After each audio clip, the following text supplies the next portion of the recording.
Hi, everybody. Welcome to my favorite shitty movie, and of course, happy Beverly Hills Cop 4 Day to all those who celebrate. I'm very excited about tonight's show. Um, uh, uh, Steve Skelton is on the show, and he's brought Bestseller to us. This movie from 1987 with James Woods and Brian Dennehy. Very excited. This is great B movie nonsense.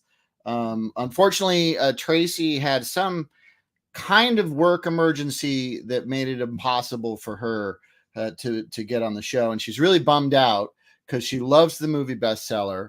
She saw it in the theaters twice, and then on cable a million other times when she was younger.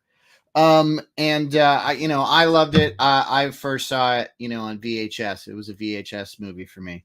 But Tracy had some thoughts that she was hoping I would share. So here they are. Here are Tracy's thoughts about Bestseller. First of all, she pointed out that this is the second week in a row that we are doing a movie that Larry Cohen wrote. Last week it was Uncle Sam. This week it's Bestseller. I personally could talk about Larry Cohen constantly. I love Larry Cohen, the low budge New York shit, and then the higher budgeted B movies that the studios make. And he wrote Phone Booth and Cell Phone or Cellular. Phone Booth and Cellular. Those were the two movies that he wrote, and he got sued because they were saying, "Hey, he wrote the same movie twice," but he won the lawsuit because he didn't. One was a payphone, and the other was a cell phone. Come on, keep up, you guys. But anyway, she had some funny things to say about Bestseller. One, that she loves the notion that Bestseller is being anchored by the idea that a best-selling book is the answer we all need to combat crime. She's like, maybe more people read in 1987 than I think. She said, but the notion that the media, cops, and judges suck, and only a bestseller that captures the public's ire will help bring down a corrupt politician is hilarious and awesome. According to Tracy, she also wanted to say that she loves the scene where James Woods tortures Victoria Tennant by cutting up her fancy clothes. uh, and she also had this thought. I mean, as far as I know, she doesn't smoke weed, but this is a very smoky weed thought. But she said that in a way, Bestseller is a bit like Seven, in that the bad guy, which is James Woods, has a master plot like John Doe in Seven of killing himself as the final part of his master plan. He saves the girl, takes out the politician, and helps. And I'm too old for this cop, Dennehy, stay on the force and apparently have a better writing career too. Yeah, it is kind of like Seven. It's oddly enough, it's not as bleak, even though it's about a crazy hitman who's forcing a guy to write a novel about his career. So we can get into this delightful film. I'm going to bring on our guest. He is a video game designer. He is a writer, a creator, and performer of great internet sketch comedies. And he is a connoisseur of high-end single malt scotch. His name is Steve Skelton. You make it sound like I have a problem.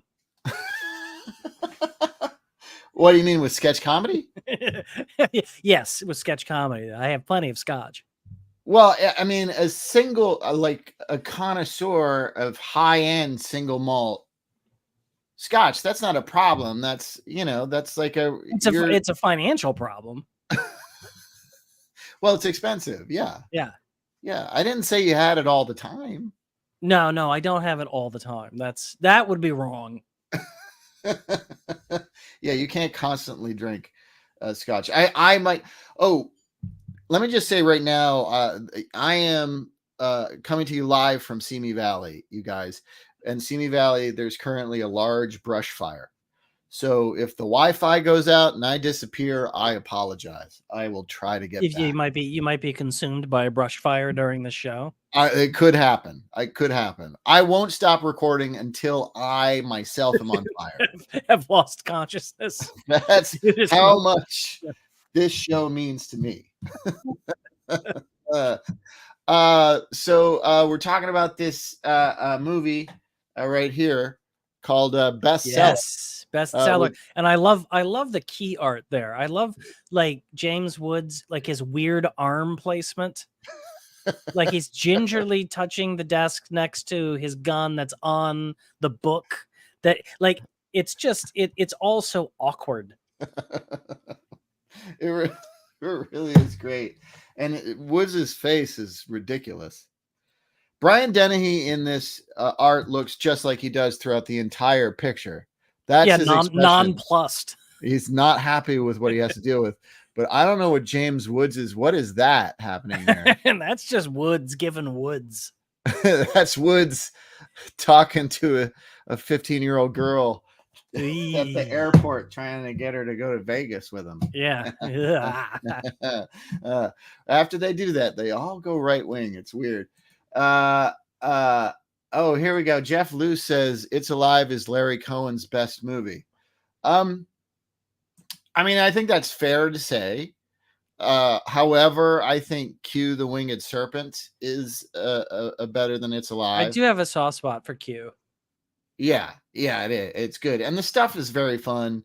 And also in the It's Alive franchise, the third movie, It's Alive 3, Island of the Alive, is great. I can't recommend that one. In the It's Alive cinematic universe. Yeah, exactly.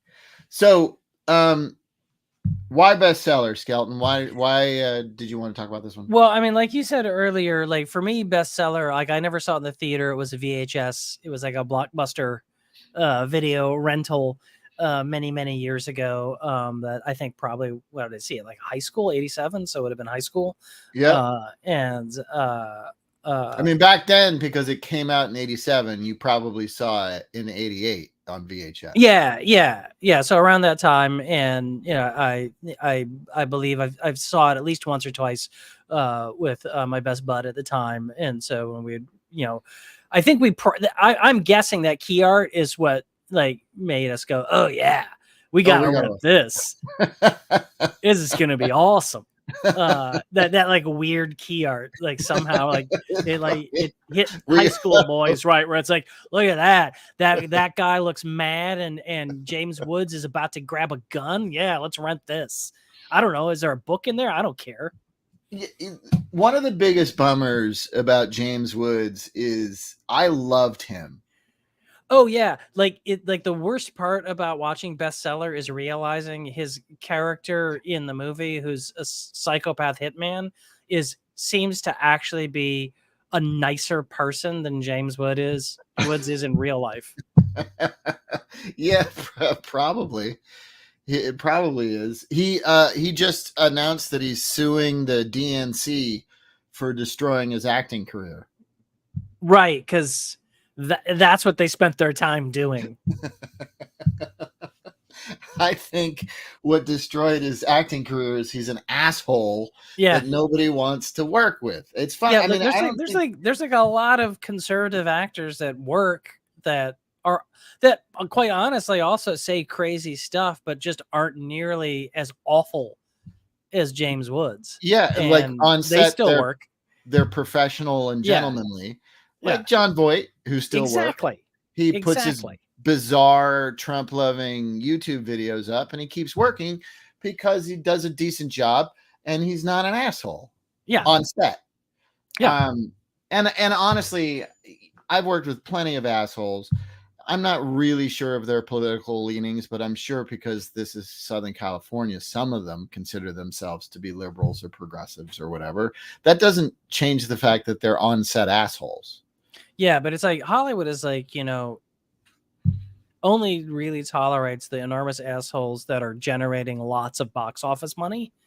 That's true. So, you know, it doesn't matter what their political leanings are. So the real truth there is like, you know, Woods is I've always loved him as an actor.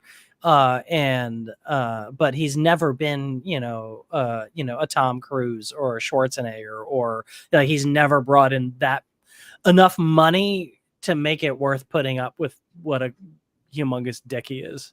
Yeah, and he, works on mid-budget movies, and those are, harder to make. And if you have someone who's being an asshole and resistant the whole time, it makes it even harder. Yeah, it makes it almost impossible. That's something that's something that can kill a movie at that level. I think part of the reason I liked him so much, one, I just like his, in movies like Bestseller, his like crazy sort of coked out energy that he has. It's very 80s. But it's always very entertaining because he's herky jerky and you don't know, what he's going to do. Yeah, you're not sure what he's going to do. And there's a definite kind of that excitement about, his performance that is, you get that, like, I'm not really sure what this guy's going to do. I should probably keep my distance. Yeah. Yeah. Which is very entertaining to watch. As an actor too, I was seeing him in these, leading roles of different kinds. I mean, he sometimes he was the anti-hero, sometimes he was the bad guy. It went into those two realms. But no. One of my other choices for this episode was True Believer. So that's a great one. We're gonna put the facts on trial. I got a ponytail. And yeah, he's a weed smoking. Yeah, I got a ponytail because I'm a hippie weed smoking lawyer. Talk about playing against type. Good for him. He was really stretching himself, but he was still a spaz and seemed like he was on coke, not weed. But it's whatever. But as an actor too, as a young actor, I was like, oh well, if a guy who looks like James Woods can be a lead in movies, then I can certainly. I don't. Yeah, your mistake was not getting a hold of a lot of cocaine. Yeah, I've never done cocaine. It's just too expensive. It's not. It doesn't fit within your budget. Jeff says, if you want to see coked out James Woods, watch the Welcome Back Kotter pilot. I have not seen that, and now I must. Oh, that's great. Anyway, so why don't you tell the good people sort of what happens in this movie? I have plenty of stills to go along.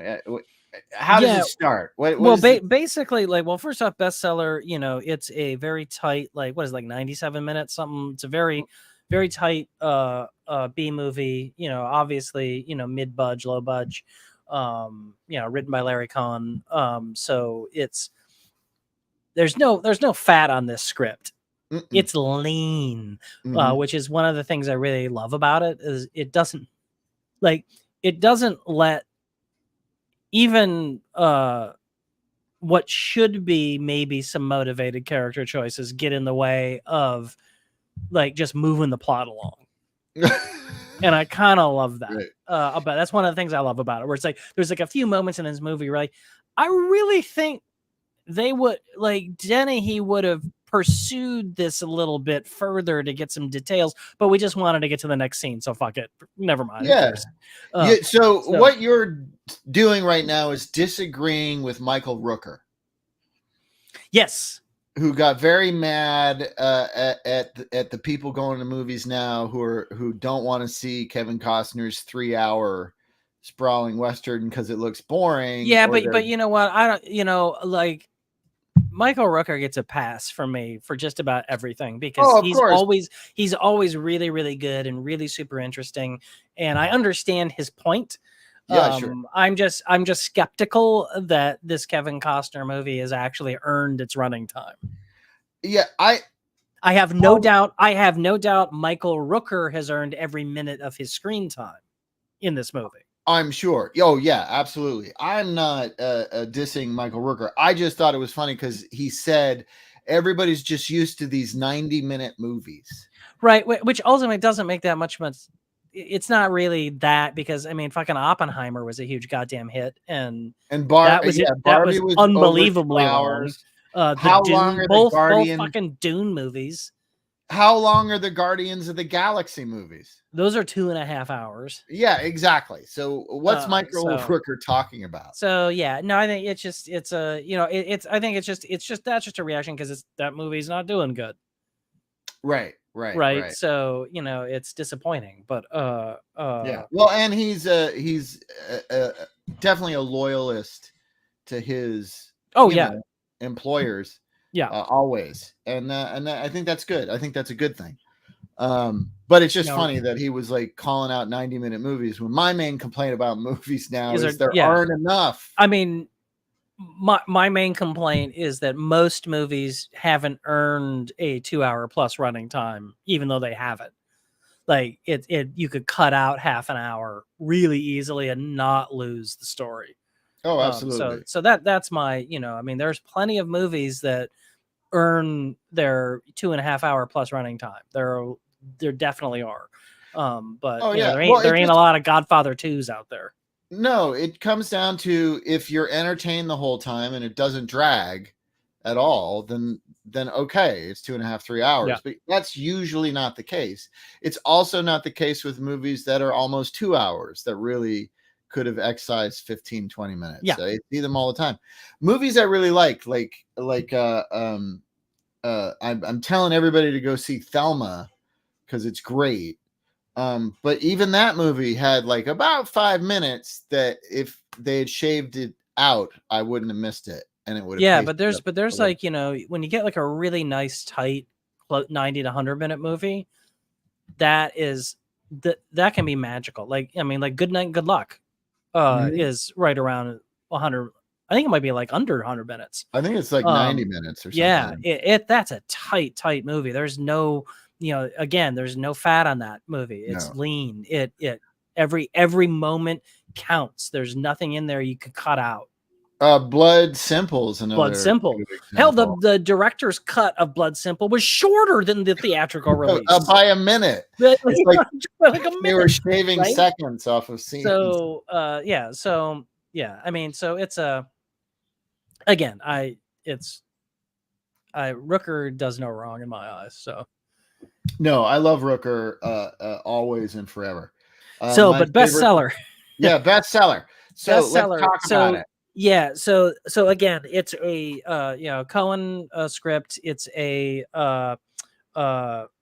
John Flynn directed movie, who did some Steven Seagal. He did An Out for Justice. He did Lock Up, Rolling Thunder, as a director. Rolling Thunder is awesome. Yeah. But he did several like TV movies are on his resume, which it kind of explains why bestseller feels like it's shot for TV, not for cinema. Mm-hmm. So there are some great bits that you see in it as a result that are unintentionally hilarious. But the basic plot, if you haven't seen the movie, is Brian Dennehy plays a cop who is kind of a Joseph Wamba type author. So he's and for those younger viewers who don't have any idea who Joseph Wamba is, in the 80s, Wamba was a ex-cop turned novelist, and he wrote crime books, some fiction, some nonfiction. So he's that's kind of the template that Dennehy is portraying, except in his case his wife has recently died after a hard illness where he had to dump all of his money into her treatments, and so he's strapped for cash, but he's got writer's block because he's so sad, and so his publishers are all mad at him because he hasn't delivered his latest book, and he's cranky as a result. I want people to be mad at me for not doing work. Yeah. And so as a result, that's kind of where we start. And so what the large story is, James Woods plays a hitman who wants Brian Dennehy to write a book, an expose tell-all book about Woods's boss and who's a politician and businessman, but who's had Woods commit all these crimes to get his money. But then he did Woods dirty. So now Woods wants his revenge. That's the basic setup. That's the lean. It's like, this is what I love about like a good B movie is which bestseller does pitch perfect. It does high concept on a low budget, played straight. Like there's no winking at the camera. There's no like, listen to this crazy what we're doing. Like everybody's even if they're kind of sleepwalking through some bits and scenes, they're still playing it at like absolutely straight. Yeah. And that's what makes it so much fun. And so yeah, it's this weird high concept of like Hitman wants cop to write book. Well, and it's also they have history before. Mm-hmm. It's one of those things that it's like, how necessary was that really? But there is this setup like at the very beginning of the movie where it's 10 years before the regular movie takes place. So in the 70s there's this robbery at a police evidence lockup that Dennehy is on duty at, and all these guys in Nixon masks come in and steal all this evidence. I guess it's like money and cocaine or whatever the hell they buy. And they kill some cops and shoot Dennehy. And we're like, kind of like, okay, is one of them James Woods? Maybe we'll find out later. And then it's 10 years later. And James Wood, and here's the best part about this concept and how, first example in how it doesn't let pesky things like logic get in the way of moving its plot along. So it's established at the beginning of this movie that Brian Dennehy is an active duty police officer who has also written some popular books. So he's got books that have been published with his picture on them. So at the first time we see Brian Dennehy, for some reason, he's engaged in an undercover operation on the docks. Yeah. Like logically, it makes no sense. This is like a famous cop author. Let's send him undercover at the docks. But every action movie from the 80s and 90s really had to have at least one sequence down at the docks. Yeah. And I think that was a legal requirement. Yeah. Usually that sequence down at the docks. What was that screenshot of Dennehy? Dennehy? It looks like he's about to have a heart attack. Well, it's highly possible he was. And then there's Branscombe Richmond, who's always in the action scenes down at the docks. Yeah, he's kind of the guy they're chasing at the dock at the beginning. Yeah. Isn't he like a stunt guy too? I think so, yeah. Yeah. But he's like that other guy who was in Die Hard who ate the candy bar.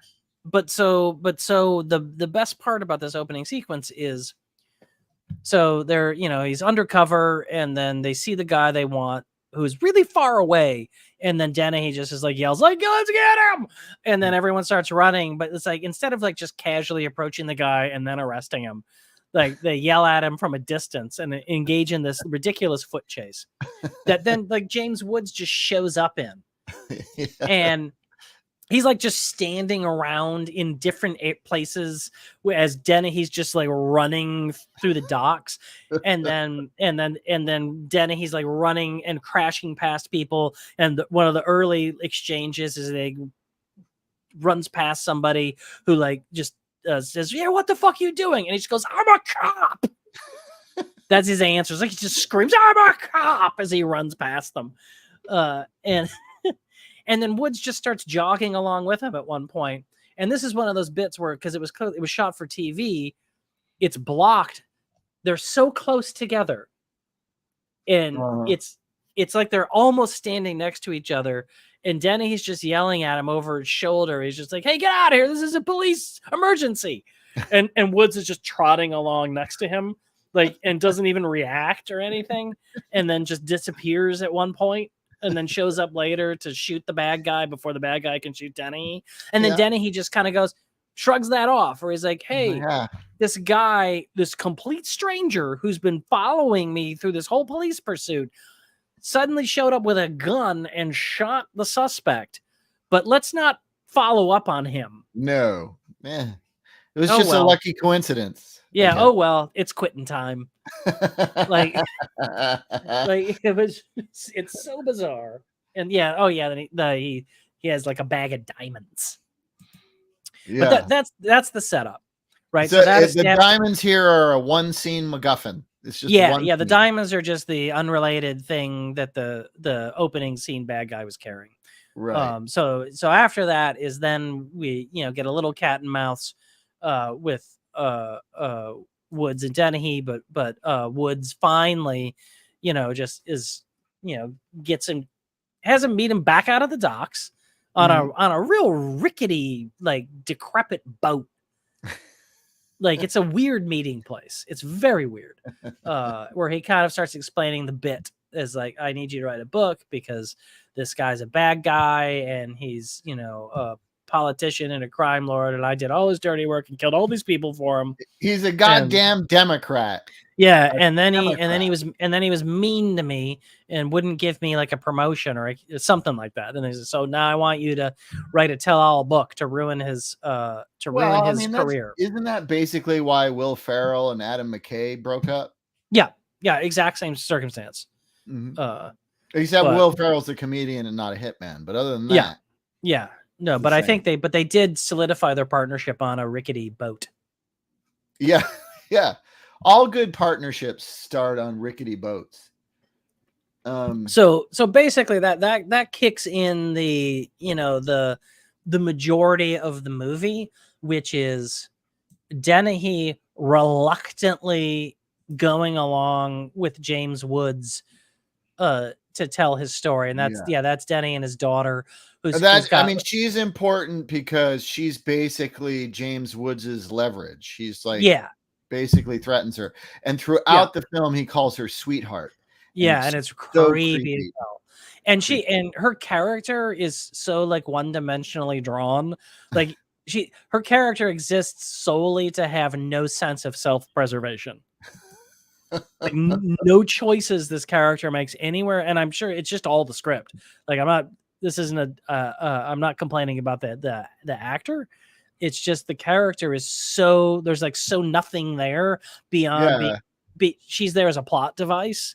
She does she's actually a good actress, and she has that scene where he's like up late and she kind of walks in and she's worried about him. Oh He's like, yeah, go to bed, and she stops. She says, "Oh, yeah. No, she has a couple like really good moments with like zero. She's got no material to work with. No, Absolutely no material to work with. no. So to kudos, to her credit on that. Yeah, just doing something with an absolutely nothing role. Yeah, like it's just a plot device role. She found a moment, and most a lot of actors wouldn't have found that moment. Yeah. So I think that's good on her. And fuck you, Hollywood, for not following up and giving her more work, whoever she is. And then Victoria Tennant, Steve Martin's ex-wife. Yeah, as his she's Dennehy's agent. Mm-hmm. And here I think this is a good argument for what's the segment, the character that doesn't matter. Oh, the indie effect. The India, yeah. Like if her because she's there basically to be like, hey, you need to finish a book. Yeah. And then to have her clothes torn up by James Woods. And that's about it. Other than that, she's unnecessary. I mean, I don't know. That scene where he cuts up her clothes is pretty great. No, it's a great scene, but in terms of like the overall plot, because we're jumping way ahead here a little bit, but when Woods goes to tear up her clothes, he's really there trying to get a copy of the manuscript so he can read it, but she doesn't have it. Right. So there's nothing for him to get there. So that if that character just hadn't been in the movie at all, because then he eventually goes and Jimmy's the lock on right. in the world's most convincing lock picking sequence, where he just probably wasn't even James Woods. It was probably the second AD in Woods's blazer, just sticking jabbing a metal stick into the lock and going, hey, it's open now. Hey, easy peasy. Well, he's a genius. He's a genius hitman. And that. So so Dennehy's reluctantly has to take on this job because he needs the money. Yeah. And there's Woods on the rickety boat. And So then they start going on their adventure of like discovering things about Woods's character Cleve, who that he can use for the book. So he's kind of doing his research, and he's looking at the people that that Woods has claimed to have killed, and trying to corroborate all that shit. There's actually, I mean, I feel like coming from Woods's character in this movie, and it's kind of ironic given what like Woods is in real life, but there seems to be, he's courting Brian Dennehy. Yeah. And he's sort of flirting with him, and I feel like he falls in love with Brian Dennehy. Yeah, well, it's kind of it's what's also kind of what makes this a really fun B movie, is this weird part of this high concept where it's also feels like the hitman just really wants a friend. Yeah, because he doesn't have any friends, and they go to the shooting range together. He lets him use his gun. He lets Dennehy use his gun. Yeah. But he always polices all his brass because he's a hitman, and he doesn't want to leave his shells behind. His spent shells. Very, very smart. Right. So and he's always trying to get him to hang out and go to dinner. And we're going to a bar, get a drink. Actually, he wants a friend. The first time I saw this, when he was picking up the bullet casings, and he does a couple other things with like knives and stuff, and like for a minute I thought maybe he was setting up Dennehy to take some kind of fall for a murder he was going to commit, but that was just it. Then it was just no, I was giving the movie a little bit too much intellectual credit, I guess. Well, no, I think to the movie's credit, actually, that what would have been kind of the more obvious story beat to follow in a script, and it really just kind of goes with like it seems like it Cleve's more lonely than wants revenge on anything. Yeah, well, and he wants to be, I mean, as we really hear at the end of the movie, he wants to be a hero. He wants to be the good guy. He's been the bad guy his whole life, and here he is. He wants to be a good guy. And Tracy's actually right about the 7 thing. Like, this is a whole setup where he plans on dying anyway, but he wants to be made into the martyr, the hero. Yeah, exactly. So, he doesn't die a piece of shit. Look at I love this photo of Woods, the way his teeth are. Yeah, it's like he's biting his lip. It's like he's biting his lip and, almost like showing his fangs. Is that the scene where they're having the heart to heart in the strip club? Yes, this is the where there's just like the really blurry strippers in the background dancing. Yeah. While they're like, you got to write this book. I'm not writing this book. Well, that was another thing about 80s movies of the R-rated mid-budget ilk, is at some point you're gonna be in a strip club. Yeah, you gotta have a foot chase at the docks. Yeah, and then you gotta have a tent scene at the strip club. Right, and it's always the tent scene always has nothing to do with the strip club. It's just that they're there. There wasn't, it's not even established. Like, I think like the previous scene, like, let's go get a drink was, I think, probably what it wasn't like, hey, let's go to that strip club that's right nearby. It's my favorite strip club. I love going to strip clubs. It's part of my character. Like, there's none of that. It's just, let's get a drink. And then we're just in a strip club because it's like James Woods, Clive pulled like a Eddie Murphy in Beverly Hills Cop. Yeah. Tricked Dennehy into going to a strip club. And then he got dressed down by Bogomil afterwards. So here's a photo of the politician who's James Woods's target for revenge. Yeah, and what's kind of interesting about this is he's just kind of generic. Like, he's just kind of generic bad guy. And we don't ever really get that much development from him. No, he just shows up once in a while as he's kind of the MacGuffin almost in in the Yeah, that's structure. a good point. He is sort of the MacGuffin, and he's Because he's also not like he's not doesn't have enough screen time or development to be like a Belloc or no. or a the killer they're chasing or anything like that. He's just He's kind of kind like, of like the senator in Hard to Kill, starring Steven Seagal, oh yeah, who at the end he like the guy's barely in the movie, but at the end he's yeah, chasing him around his house. yeah. And He's really just he's the destination that our yeah, and journey's it's taking like a us to. person that you want to kill. That's Yeah, that's the destination. I'm going to find the MacGuffin and stab it in the face. yeah. I mean, they make him just kind of smarmy enough that you're like, yeah, I think he should probably die. Oh, He he's the seems like a total guy yeah. who James Woods should probably kill. He's the greasy 80s stereotype Yeah. of a politician.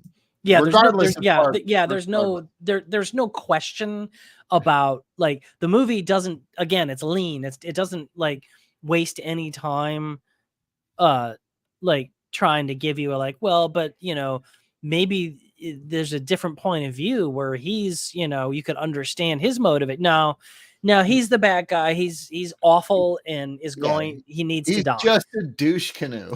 Yeah, and let's not waste any of your valuable movie watching time thinking otherwise. No, because we have to get to stuff like this. Yeah, which is okay. So this is like the exploding cab is an attempt on the life of both Dennehy and Woods, and this is one of the moments where Dennehy kind of realizes, oh, this is real, and kind of strengthens their partnership. So they get, and this is they get a cab.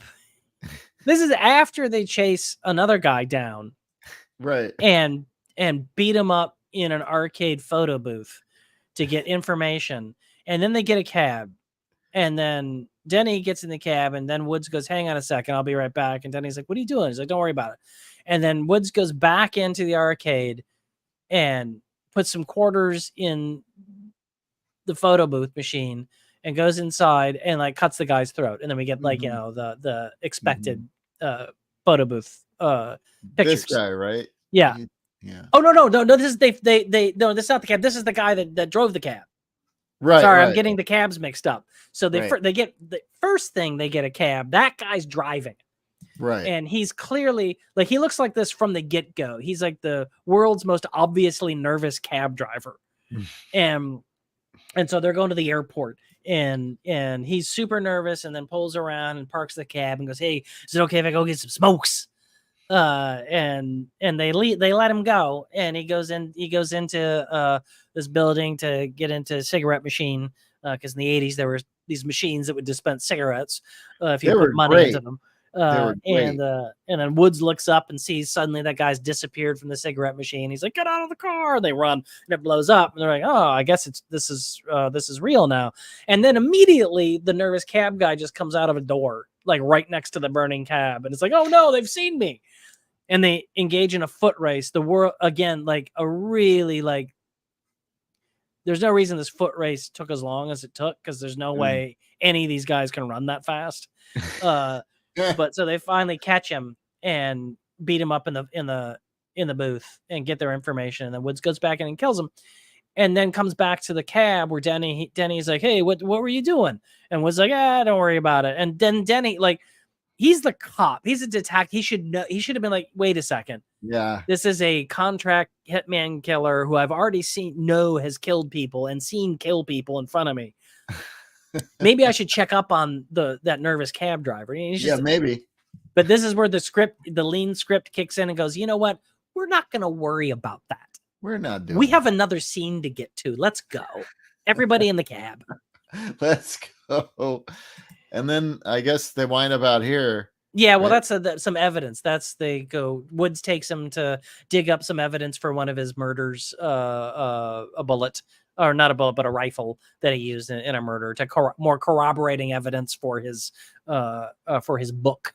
And so a lot of this is jumping around, getting evidence, building the case for the book. But Yeah. then Dennehy says, I want to meet your family. Yeah. And so we take this like Act 2 detour to meet his mom to meet James Woods' hitman's family. In this super awkward, several awkward scenes. Like one is like the one thing I really liked about it was his like really dysfunctional family, where it was made very clear like his mother is extremely mean and probably turned him into a psychotic killer.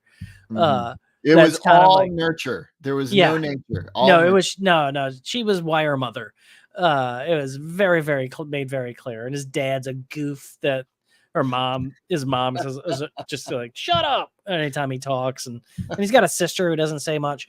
But the best part of meeting the family, and I wonder if you got this picture, the screenshot. I don't have any pictures of where the it's the scene where Woods and Dennehy are in the room Dennehy's staying in the family house. Right. And they're going through some memorabilia, like postcards that Woods sent from his kills as hey, on this date I was here and did this. But what's insane about it because again, this is shot for TV, so it's everything is so close.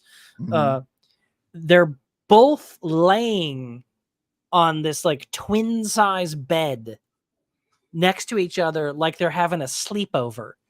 Like they're propped up on their arms, and it's the most awkward looking sequence to see James Woods and Brian Dennehy on a tiny bed together. Yeah. Like just kind of like leaning over, like they've got it's like copies of like, Tiger Beat laying in 17. Yeah, magazine. it's like James Woods is really trying to foster this friendship in a very teenage way. Yeah, it's so weird. Because he is emotionally regressed. A lot of hitmen are. A lot of hitmen are. And then Dennehy tells him to go, like, to fuck off. And then Woods shows up later at night puts a gun to his head, and they do some macho gun to head stuff. Well, you got to do that. Yeah, which is also obligatory. You got to do that. But then we wind up in one of my favorite sequences in the movie where they go out to the bar. It's another heart-to-heart at a bar. Yeah, again, they have to go get another drink. So we're gonna be at a bar more than one. This one's not a strip club. And it's just I think it's the hotel bar or something or other. It's a hotel bar. Yeah. This scene is like multiple scenes within one scene. There's so much that happens. It's crazy. So yeah, they're having a argument, about the book, and is there enough evidence, and I don't believe you, but I did all this, etc., etc., etc. And then Woods goes to the bar to get more drinks, and hits on this lady at the bar, and then her boyfriend shows up, who is a cowboy. Like he's just a cowboy. He's got a big cowboy hat on, and they go through this whole bit where it's, hey, sorry about that. I didn't know I was with you. And the cowboy's, well, then get out of here. He's doing the tough guy bullshit, and things look like they're about to turn violent. And then, Dennehy is standing there, and Woods is like, hey, he pretends that they're brothers, and my brother's going to beat you up if, anything happens. And then, he leaves the lady with a little glancing touch, super creepy. It's so gross. And she's immediately taken by it. Like, she's way into it. On the back. That character is just lifetimes of bad choices, is that whole character right there at the bar. So that all happens. And then then they go back to the booth and get into another argument, right? Yeah. Because that's when Dennehy like punches the shirt off of James Woods. Is the only way to describe before it. He does that, James Woods is sort of like challenging his manhood. Look, I have a clip of this very moment. Okay. Anderson family reenactment. Here we go. Perfect. Yeah, it's with my mother-in-law, Miriam Davis as Brian Dennehy, and my wife Hillary Anderson as James Woods. Here you go. Filthy habit. Willpower is what separates the amateurs from the professionals. Which one are you, Dennis?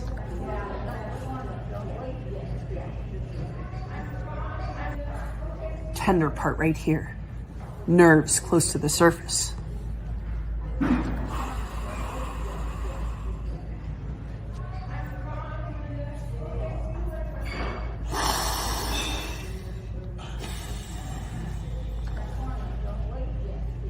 Pain doesn't bother me, Dennis. I don't let it. That's what I mean by willpower. Do you have that, Dennis? Willpower? Let's hope so.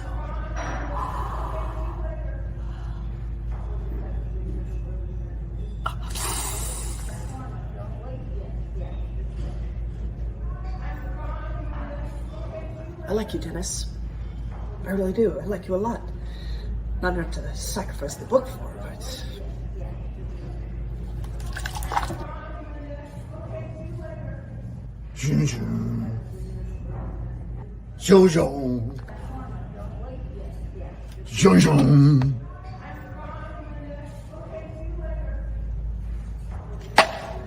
How long have you had this little habit, Cleve? Since I was 15, I used it to impress girls.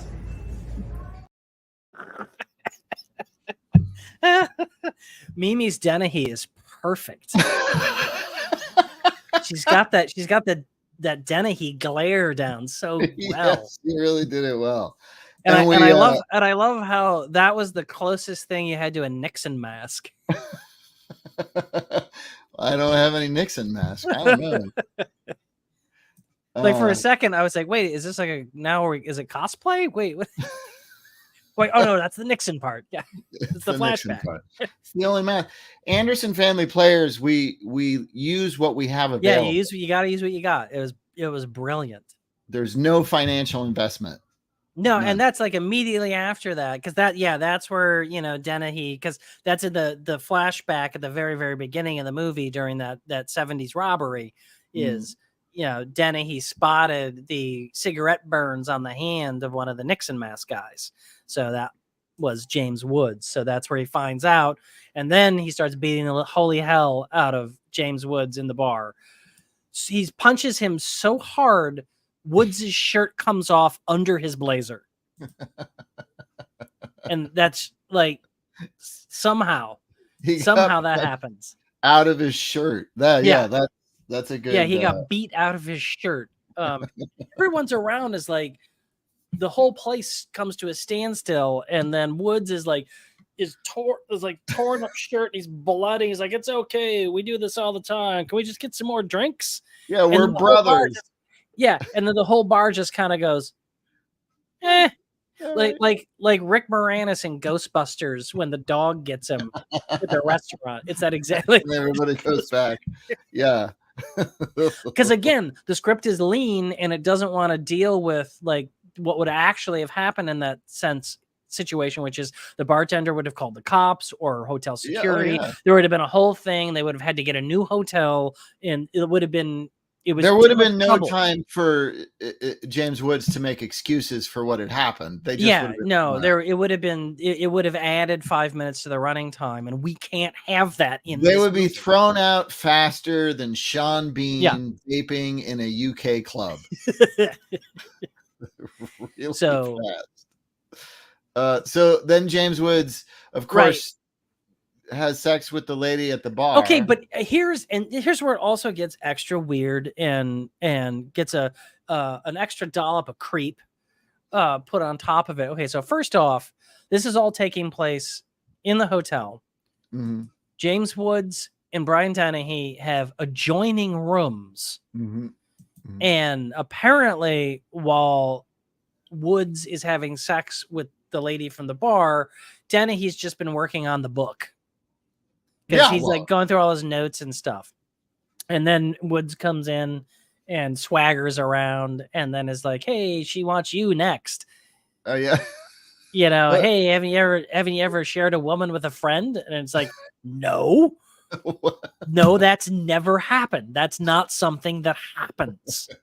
Like, probably, you know, in there's, you know, circumstances, maybe very small percentages, but that's not there like are he some like people throws it who out like do it's a that, common but it's thing, not right? common. It's not. Yeah. You don't say that to your old high school buddy. Hey, Yeah. hey, Hey, hey, don't you want haven't to seen you share in a a lady? while. Let's share a lady. Yeah. You know, that's not a thing that happens. It's so creepy. It's so aggressively weird. creepy. And it's just Here oh, is that's the gun thing from the house. yeah. When they were visiting his family. Some of these are out of order. That's the lawyer for the bad guy. Bad guy's lawyer. Right, bad guy's lawyer. I Here forgot the they actor's are. name, but I've seen him in a million things. I always like him. Oh, this is an awesome scene. Oh, where yeah. Okay, here's another thing that's so random that I'm wondering if it was like real, because they make a big deal out of this guy that Dennehy is manhandling, who is kind of the enforcer for the bad guy's lawyer. And this is a scene where the bad guy's lawyer tries to buy off Dennehy. And so he gets into it with this guy who's got these like bloody hair plugs on his head, and Dennehy makes a crack about it. But that's it. Like, this is never mentioned again in the movie, or you go back to it or anything. So I'm just wondering if it was like, was this like the actor showed up that day with these fresh hair plugs and they were like, yeah, well, we can't not say something about it. right. Or is it just a weird thing that everybody that day said, let's get the makeup department in and give them some weird hair plugs that are gross, and we make a crack about it, and let's just do it. Fuck it. Like, was everybody just like high that day? Like, it could have just been a weird thing that happened on the movie. They were just like, yeah, everybody thought it was hilarious. And then it's in the movie and no one understands why. But he does beat up that guy, which is, I guess, it's showing you where his character is at. He's on the edge, right? Because he beats the crap. He's out on the of that. cutting edge of hair restoration technology. Yeah, he sure is at the time. Okay, and then this is where Woods then goes to terrorize Victoria Tennant in her underwear to get a copy of the book because he wants to read it, and she doesn't have it, so he tears up her clothes. And it's completely unnecessary. This is like the one bit of fat that's in this movie, because as entertaining as it is, because it's so weird and stupid, it's also like it doesn't serve the plot at all. It doesn't move anything along. But it is refreshing to see that an American hitman's main goal is to read. Yeah, he wants to better himself. Yeah, I mean, there's something to that. This scene it's like Victoria Tennant was contractually obligated to be in her underwear in one scene in this movie. Wow. That's why this scene exists. Yeah. Poor Victoria Tennant. Yeah. But so, actually, the best part about that scene, though, is, again, because it's shot for TV, they weren't really thinking about this. Like, he goes after her with a knife, and he's kind of threatening her with a knife, but it's like clearly like the dullest prop knife you've ever seen in your life. It's like the tip is so rounded, it looks like a plastic spoon. So it's like, how is he cutting up those clothes? Yeah, it's clearly a prop knife. And clearly prop clothes that are already torn. Yeah. It's probably like Velcro. He's pushing that knife through. This is a great picture of James Woods. I don't know what's happening in that moment, but that's the one where they get because that's behind him is the I can't remember, like, she was a witness to one of his murders. Oh yeah. And I think he secreted her away so he'd have some evidence later if he needed it, and so she could corroborate at least one of the murders. So they go to find her, and then they manage to mess that up and get her killed, and then shoot a bunch of people in a laundromat, in like a laundromat. Oh, right. And who's that guy? That's the guy. Okay, that is after that. That's another hitman that the bad guy sends to get the manuscript from Dennehy's house, and he's about to attack the daughter, and then when Woods shows up, and that's one of the places. That's where Woods kind of like protects her, and then they get into actually a pretty cool, fun exchange, bad guy exchange. And then a little bad guy fight. So it's very slick and fun. And the guy playing the other hitman is, I think he does a really nice job with like very little. Yeah, like he's very menacing and kind of a little off kilter and weird. God, he might. I think in the comments it says the other hitman looks like Wood's stunt double. Might be. Oh, yeah, it could very well be. That would make a lot of sense too. Like, and economical for the movie. Yeah. Yeah. But it also makes sense because all hitmen look alike ultimately. But so that's where they finally in this scene, by the way, James Woods calls Brian Dennehy's daughter sweetheart at least 17 times. Yeah, no, and it gets like exponentially creepier. Like like a Richter scale creepy, not like double, triple, like magnitude. It's a real shaker. It's not some baby aftershock. And what's happening here? I don't know. This is where now we're kind of getting into Act 3-ish. Mm-hmm. We're kind of rolling into the big finish where the bad guy invites Dennehy to a big event at his home, because I believe by this point, Woods secreted the daughter with Victoria Tennant, but then the bad guys found out where she was and then kidnapped her. Like sent fake cops to get the daughter. Right. So now the big bad guy has the daughter, so he's going to use her as leverage to get Dennehy to kill the book. But Woods is like, hey, we should just go kill him instead. And Denny's like, no, I'm going to get my daughter, you piece of shit. You're just a piece of shit, and you'll never be a hero. Is essentially the gist of that still. Yeah. You'll never be a hero. So and it's like they go to this guy's mansion, the big bad guy, and he's having some sort of like children's function. I can't remember if it's like like a Save the Orphan Kids or something. Like it's a real generic, kind of like politician nonsense gathering, but it's got kids everywhere, kids and hitmen everywhere, basically. Yeah, everybody there is hired by him. Yeah, for the most part.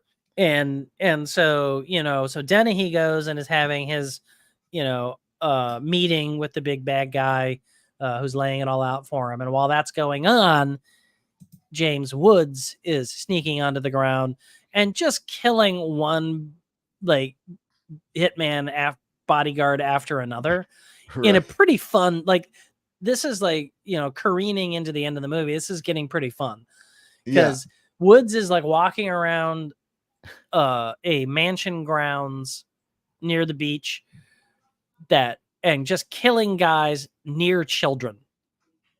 But he's taking them out one by one. He's being very smart about it and very cool and collected and doing that kind of like threatening James Woods iciness that he does well. And so it's all he smiles at you every now and again. Yep. Look at that greasy snake-like smile. My God. It's a great greasy smile. Yeah, that's the party with the kids and where finally everything breaks loose and the shooting becomes overt and all the children are screaming and running. Right. And James Woods is getting on the intercom to taunt. He does that a couple of times for no real reason. Like puts on his sunglasses and then picks up a phone to taunt and then puts the phone down and like takes his glasses off. It's like they're phone glasses. Dennis Leary in Judgment Night at the Right, mall. yeah. It's just like, why are you going through all that trouble when you can just kill the people? So then the big climactic thing is on a staircase. Right, but it's what I also think is great about the climactic event is how awkward it's staged, because they're like, oh shit, right. Woods has gotten to the daughter. He's kind of gotten her free, but she still has to be captured somehow to be threatened. So, okay, I know what we'll do because she's upstairs, Denny's there downstairs. So the big bad guy will shoot Denny. So the daughter is so concerned that then she'll just scream daddy and run down this whole flight of stairs, this giant flight of stairs, to get to him right where the bad guy is, so he can grab her and threaten her with the gun. Problem solved. Let's just do it. Let's not worry about how awkward it looks, because we're almost done, folks. Don't worry about it. Just let her go. It's a bad choice. She made a We bad ran out of choice. money, so the climax is just going to be on a staircase. Yeah. We were gonna do a whole thing outside, but it's there's a lot of helicopter activity, and we can't. It's bad for sound.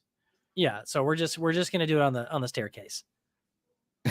So he's the bad guy's got the daughter, and Woods sacrifices himself to free the daughter, gets shot up, bad guy gets shot and arrested, and then Woods has his death scene, and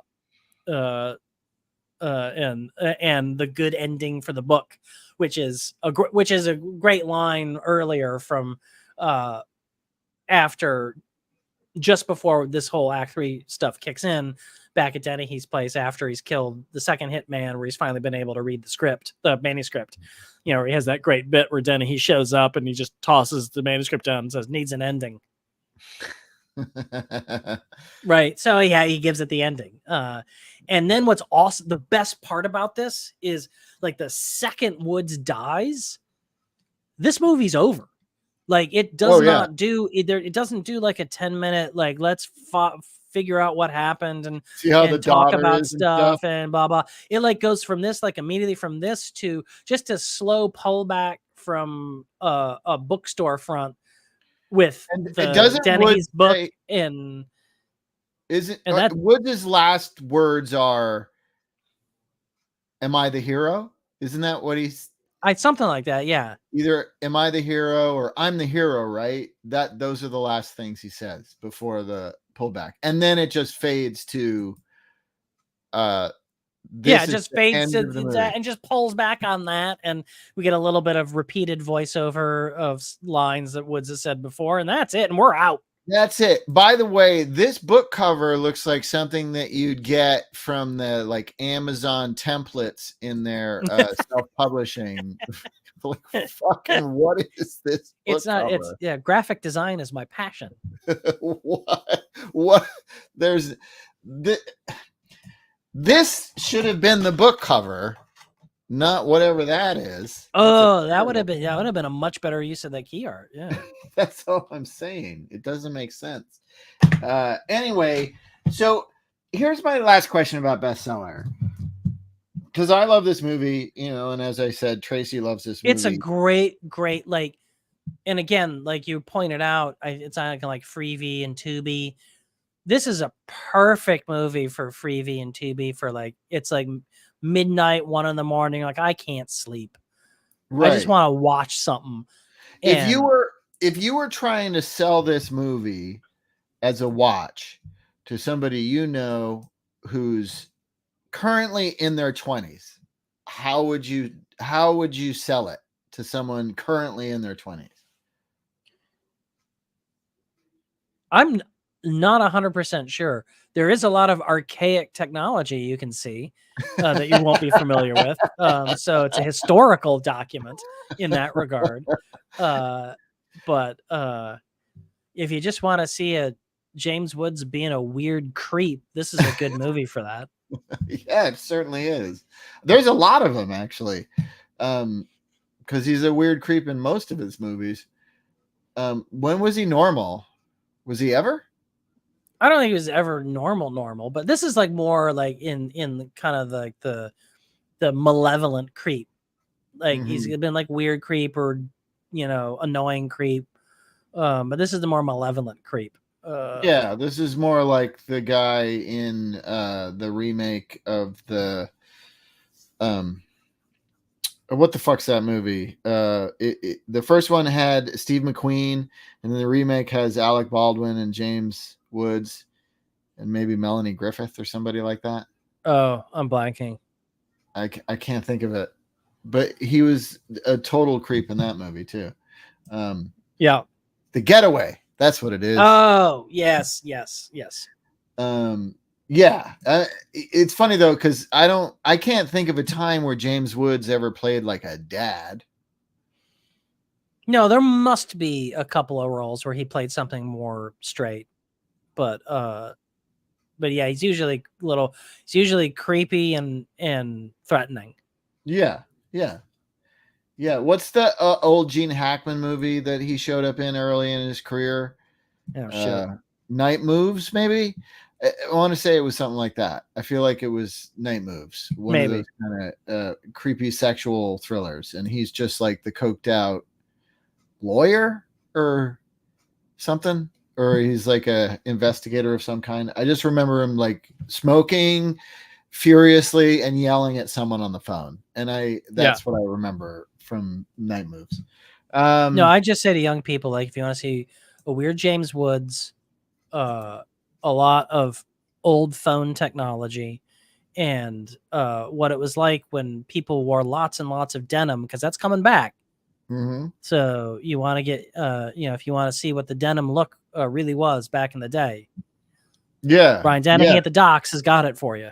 It's either Brian Dennehy at the Docks or Mark Singer in V. In V, yeah. Those are your denim touchstones. And the one time I saw Mark Singer actually in real life was in a hospital emergency room, waiting room. And we both had people that we were waiting for, and he was in full denim. Full denim. Exactly like it was in the 80s. It was one of the greatest things that I've ever experienced. Because Mark Singer's cool, and in real life he's cool, but it's like James Woods always playing someone who's just not cool, and he's not cool in real life. Yeah. It's interesting. But yeah, somehow worse than those characters too. Yeah. Well, we'll see how his lawsuit with the DNC turns out. I'm sure that's gonna go swimmingly. I'm sure if he wins, his career will be reinstated immediately. Reinstated right away. You won a lawsuit, you get your career back. There you go. True Believer 2 has entered production. I will watch that. We're going to put the facts on trial again. Let's do some of our end segments now. The first of which is called Be Bad or Be Best. I'll present the title of a film to you, Steve Skelton, and you tell me if it's so bad nobody should ever see it, or it's so bad it's incredibly awesome and everyone okay. should see it. I usually try to go with some kind of a theme on these things, and this week I went with James Woods because I have so many of his movies, if not all of them, and I just Be Bad or Be Best, another 80s thriller. Oh my god, I gotta say Be Best, because that movie's deliciously awful. James Woods in Cop. Yeah, it is. It's sleazy, and James Woods is at his like coked out, chain smoking, frantic best throughout the entire film. Well, it's also like one of the best kind of like you don't understand how tortured cops are movies, like where it's a where the burden of doing whatever we want to the citizenry. Like it's very Dirty Harry. It's a fascist movie, for sure. But it's got all these like great it's got these noirish elements and a lot of like him talking to sleazeballs. And my favorite one in Cop is he has a whole scene with Charlie Hade from Hill Street Blues. Yeah. And Charlie Hade's like this, like back then they would have called it a sexual deviant. Now they would call him gay, or I think maybe he was transgendered as well. But anyway, it's this noirish scene thing that happens. No, and I'm sure the movie treats it with the sensitivity. That it deserves. Yeah, I'm sure that movie's really, Cop is really gonna do an excellent job. Jeff is asking if there's ever been a photo of James Woods not having the smuggiest of smug looks on his face, and the answer is absolutely not. He's got resting smug face. That's his thing, is smug asshole. But that's kind of that, like, I think that's gotten him so much work. Like it's a real specific look that conveys a character info instantly. Yeah, like in the 80s too, like with these kind of like thrillers and action movies, the bad guys would have this more spazzy, aggressive thing, and the good guys had a more, a little bit lighter approach to everything. And now I feel like most of these types of movies, the characters are just tired. It's everybody's world weary, whether you're the bad guy or the good guy, you're just tired of everything. And I miss the coked out crazy guys. All right, let's do the next segment, which ironically is called The Boost, which is also the name of the James Woods film with Sean Young. But I am not going to boost the boost, because what we do with this is we trumpet a movie that we just want to remind people exists, or maybe they haven't seen it. We want to say, hey, go see it, check this out. And so, like I said, I am a huge fan of the James Woods movies of yore. So I wanted to pick one that wasn't necessarily shitty, and is actually a good movie. And maybe people don't remember it, but also it's got all the crazy James Woods stuff that you get with James Woods, but maybe it's utilized better in the narrative than normally. And it's a Cronenberg picture called Videodrome. Yeah. Which is, usually when I go to Cronenberg movies, this is what I want. So I get varying degrees of satisfaction.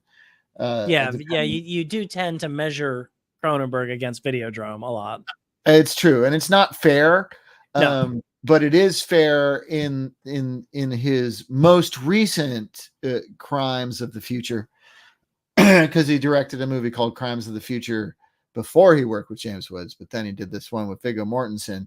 And now, because I know there's like little bits of plastic that we're ingesting and now are part of our DNA. Yeah. I understand what the movie was saying more, but I also thought it was silly and not disturbing, like Videodrome. I found Videodrome very disturbing when I saw it originally, and I still think it's pretty disturbing. But yeah, so where's that for you in the pantheon of James Woods? Oh yeah, no, I love Videodrome, and that's kind of like, that's a classic, movie to be involved in, period. So, that's a you can't take that away from Woods. You can be as, disappointed in his behavior as much as you want, but you can't take away Videodrome. No. And I hope if he wins his lawsuit with the DNC that he gets Videodrome back. Yeah. Yeah. Videodrome 2. He can do Videodrome 2. Because people have canceled it because it woke. That's a good movie. Okay, so all right, here's the final segment. It's called The Indie Effect, and this is where I'm gonna present a character from a movie. I couldn't figure out a James Woods one, so this is like a total 180. No, that's what I was saying. Victoria Tennant from Bestseller. Yeah. I wish I had thought of that, but I didn't. So I came up with this. So this is a character that is useless to the narrative. If the character wasn't in the movie, it would affect nothing as far as the movie's narrative is concerned. This is an actor who played a part in this movie that is the lead character in the novel the movie is based on. Okay. It's Adrian Brody as Fife in The Thin Red Line. And he's barely in the movie, and it doesn't do anything to change the narrative. The narrative, such as it is kind of hard to follow, but there's no reason for him to be in it. And I know he had the shock of a career when he showed up to the premiere, and he had not been told that he was mostly excised from the movie. So he maybe had just been kept in for contractual reasons. Yeah, maybe there was like, you can't cut him completely, but yeah. So I mean, The Thin Red Line is a very interesting movie to watch. I do think it's entertaining. It's so disparate in its quality, it is kind of it's all over the place. It's all over the place. It doesn't really make a tremendous amount of sense, but when you're in like individual scenes, it's either really good and really compelling, or it's, John Travolta on a boat, and you're like, why is he here? There's a lot of honestly, probably all the characters could have qualified for the indie effect, but I went with him because maybe it's mean-spirited. I don't know. I like Adrian Brody. I just find that whole story interesting, and there's no reason for him to be actually in the movie. Yeah. Well, and you already have yours. It's Victoria Tennant's character. Yeah. No, I think you could, because again, it's like, the only thing that is moderately important is that's where Wood stashes the daughter for a hot minute. Right. But I don't think you could still just be like, hey, they got her. Like this, again, this is a movie that like glosses over like questions you normally would answer just to move the plot along. So you don't even really need to just show the daughter getting kidnapped. You could have just said, we got her, and then cut to her, tied up in the room. And you're like, oh, they got her somehow. All right. Okay. It's fine. Well, this has been I'm not going to ask too many questions. Yeah. This has been a blast. I love Bestseller. Thank you for bringing it to the show. It's so much fun. Thank you for being on the show. I'm gonna plug something for you. We do a podcast together with our pal Stephen Falk called The Film Pigs, which you should all listen to. I should check that out. Yeah, you've done it a bunch of times. It's great. It's old guys talking about movies that are aimed at teenagers. It's like what more can you ask for? On the internet? Who wouldn't want that?